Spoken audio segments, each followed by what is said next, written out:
திருக்குறளை நம் அன்றாட வாழ்வியலில் நாம் எப்படி ஏற்றுக்கொண்டு ஒரு அறம் சார்ந்த வாழ்வை வாழ வேண்டும் என்ற அடிப்படையில் அனைவரும் எளிதில் புரிந்து கொள்ளக்கூடிய வகையில் ஒவ்வொரு திருக்குறளுக்கும் ஒரு குறும்படத்தை தயாரித்துள்ளார். இதற்கான திரை முன்னோட்ட வெளியீட்டு விழா, இதற்காக இங்கே நாம் கூடியுள்ளோம் என்பதில் மற்றற்ற மகிழ்ச்சி அடைகிறேன்.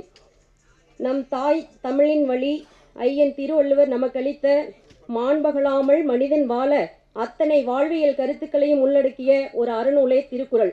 திருக்குறளை தமிழ்மறை, தமிழ் மனுநூல், வாயுரை வாழ்த்து, முப்பால், தெய்வநூல், உத்தரவேதம், உலகப் பொதுமறை, வள்ளுவ மாலை, பொய்யாமொழி என்று பல்வேறு நிலைகளில் உலகம் முழுவதும் ஏற்றுக்கொள்ளப்பட்ட ஒரு அறநெறி கோட்பாடு.